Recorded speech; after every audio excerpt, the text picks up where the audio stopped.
This is Barnstable Today for Monday, October 20th. Welcome aboard. I'm Mark Mumford. We're focusing on the town's effort to nurture juvenile quahogs as our top story today. Thanks for joining us. I'm Kevin Friel. Chris Clark and Amy Rado, two of the town's top shellfish experts, were out with a group of volunteers in Osterville placing young quahogs where they'll have a good chance of maturing. Once Chris and Amy were back on dry land, we asked them to fill us in on their quahogging procedures. We're here on the Village Green in Hyannis with Chris Clark and Amy Rado from the town's Marine Environmental Affairs Division. And the last time we saw you two ladies was on the evening of Columbus Day, last Monday, out putting out some quahog seed, and even on a holiday out there with your volunteers getting the job done. Give us a sense of what was going on.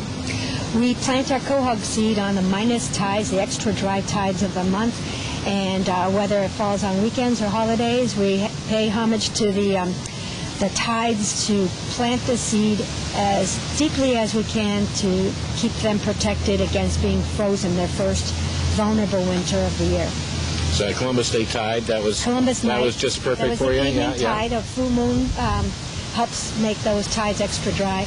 And then yesterday, Thursday, we planted the very last of our seed, and that was a morning tide. And what's the procedure like to plant the seed? What are the logistics like? Well, during the year, Amy and I have cultured the seed in our fluff seed floating upweller, bringing the seed from about the sesame seed size to about an M&M size. And then at the end of as we prepare to plant them, bottom plant them, we package them up in lots of 15,000 planted under prepared nets. So we have one team of volunteers that helps prepare the intertidal area, the shellfish flat, for planting, and another team that prepares our netting to cover the seed once planted. Amy, what's the purpose of the netting? What does the netting do in this process? The netting helps to protect the young seed from predators.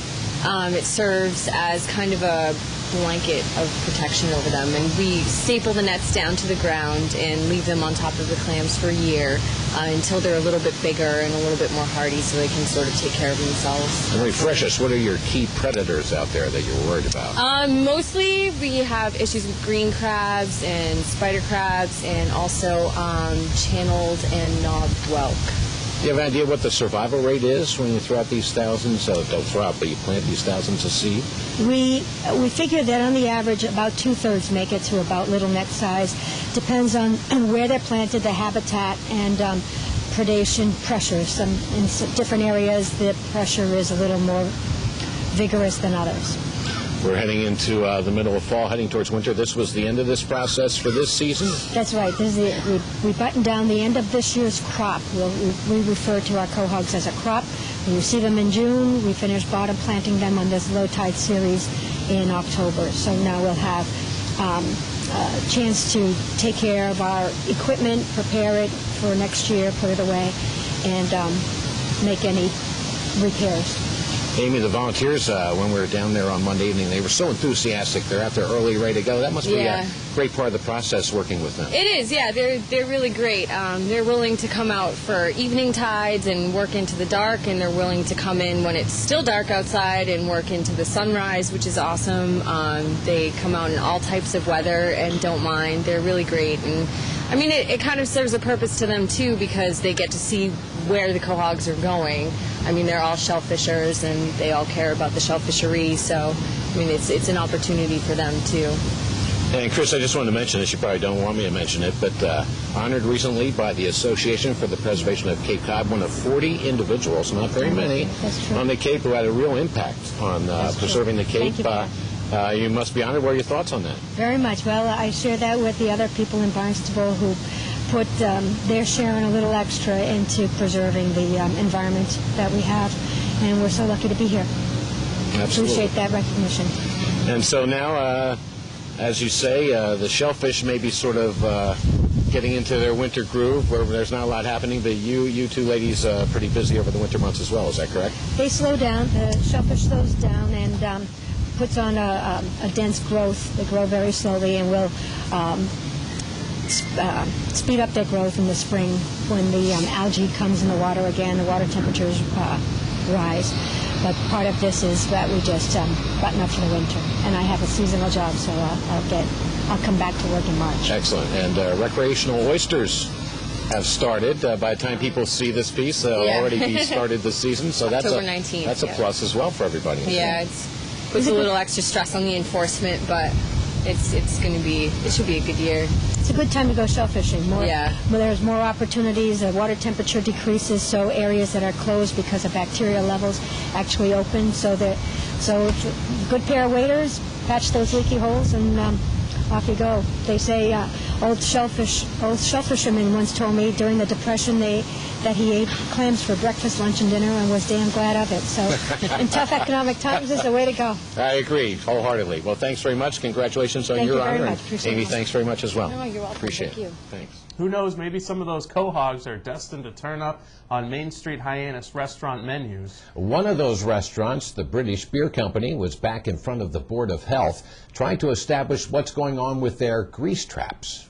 Came in and saw that piece of paper. We were like, Michelle called them, and they're claiming this is what they pumped, and I didn't realize we needed a breakdown. This is a quiet time of year coming up now anyway, comparatively. So November, December, compared to the winter, it's the summertime. I want you to come in after your next pumping, and I want that information. We'll see how much there is in that amount of time, and we can decide on a pumping schedule there. I'm going to double check on that. We're on a quarterly, but like I said, they were 3 weeks behind schedule. So I want it in December. I want you here at the January meeting. Okay, good enough. Excellent. What about the air curtain? Was that put in? No, we haven't installed anything right now. We were just moving it to here. Obviously, the outside seating's at a halt until spring, so we have time to put all that up. I figured today, if we got the approval, then we would carry on with purchasing the furniture and the air curtain. Well, again, we're going to have to, they can't give me approval until I know what this Correct. is. I totally understand that. I understand. Okay, so we'll see you in January. What's the date in January? What's the January The date meeting? has not been announced yet. Oh, that's right. It'll probably be the second. Probably the second. The second Tuesday? Tuesday, more likely than not. Tuesday, 3 o'clock. I'm gonna. Yep. Okay. Okay, great. Thank you. Thanks. Thank you. Okay, Felix Barrio, the owner of Alberto's, had to go for a function at 5 o'clock. He gave me the grease trap results. Basically, they were also late in pumping by a couple weeks. But even with them being late, they had 4 inches of solids and 4 inches of sludge. So that's well within acceptable limits. So I think they can continue on their quarterly schedule. Okay. The artist shanties that have been a fixture at Hyannis Harbor have been moved. They were carefully lifted from their positions they have held for the past 3 years on Friday and gingerly moved up Ocean Street to South Street. They were then neatly lined up along the back edge of the Armory parking lot just across South Street from Town Hall, where they will rest until next spring. Meanwhile, there's more of a nip in the air these days, with that fall feel continuing with partly cloudy skies overnight tonight and temperatures dropping down into the lower 40s. Then tomorrow, partly sunny skies with light winds out of the northwest and highs pushing near 60. There's a very heavy meeting schedule coming up here in town tomorrow, starting bright and early with the Conservation Commission in the Town Hall hearing room at 8:30 in the morning. The Water Pollution Control Board on the 4th floor of the School Administration Building at 3:30. Then at 4 o'clock, it's the Terminal Building Ad Hoc Committee in the Gorley Conference Room at the airport. Tomorrow at 5 o'clock, the Coastal Resources Committee kicks off a session in the Selectmen's Conference Room. The Community Preservation Committee meets at 5 o'clock as well in the Town Hall hearing room. The Airport Commission meets at 6 at the airport. At 7 o'clock tomorrow evening, it's the Barnstable Historical Commission getting together in the School Administration Building at 7. Then also at 7, the School Committee meets in the Town Hall hearing room. Thanks for joining us today. I'm Kevin Friel. We'll meet you right back here tomorrow. I'm Mark Mumford.